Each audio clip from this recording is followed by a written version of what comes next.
Baby Shamli. 1989 வருஷம் ராஜநடை அப்படிங்கிற படம் மூலமா குழந்தை நட்சத்திரமா அறிமுகமானவங்க.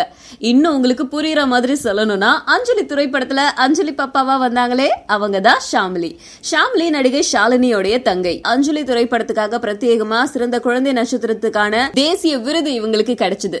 சோ இவங்க வளர்ந்ததுக்கு அப்புறம், ஒரு குமரியானதுக்கு அப்புறம் ஷாலினி மாதிரியே இவங்களும் பெரிய ஹீரோயினா வருவாங்க அப்படின்னு எதிர்பார்க்கப்பட்டுச்சு. ஆனா அவங்க பெருசாகி தெலுங்குல ஓய் அப்படிங்கிற திரைப்படத்துல மட்டும்தான் அவங்க நடிச்சாங்க. அந்த திரைப்படத்துல இவங்களுக்கு ஜோடியா சித்தார்த் நடிச்சிருந்தாரு.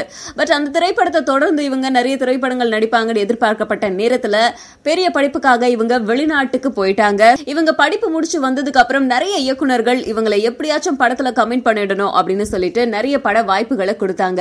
ஆனா தன்னுடைய ரீ என்ட்ரி ஒரு பிரம்மாண்டமான படத்துல ஒரு பெரிய நடிகர் கூட இருக்கணும் அப்படின்னு ஆசைப்பட்ட ஷாமிலிக்கு கன்னட சூப்பர் ஸ்டார் நம்ம சுதீப் கூட சேர்ந்து நடிக்கிற வாய்ப்பு கிடைச்சிருக்கு.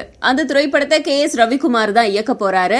அண்ட் இந்த திரைப்படத்துல நடிக்கிறதுக்காக தன்னுடைய உடம்ப கொஞ்சம் ஆல்டர் பண்ணலாம் அப்படிங்கிறதுக்காக அவங்களுடைய தேகத்தை மெலிஞ்சி ரொம்ப அழகா காட்டணும்னு ஒர்க் அவுட் எல்லாம் பண்ணிட்டு இருக்காங்க. சோ இந்த விஷயத்துல அவங்களோட அக்காவான ஷாலினி நிறைய ஆலோசனைகளையும் கொடுத்துட்டு இருக்காங்களாம். சோ கூடிய விரைவில் ரொம்ப அழகான சார்மிங்கான ஷாமிலியை நம்ம பார்க்கலாம். சுதீப்க்கு ஜோடியா முதல்ல கோசிப் நிற்கும் போது அவங்க என்னை பற்றி இப்படி சொல்லிட்டு இருக்காங்க, நான் எதுவும் பண்ணலை அந்த மாதிரி இருந்துச்சு.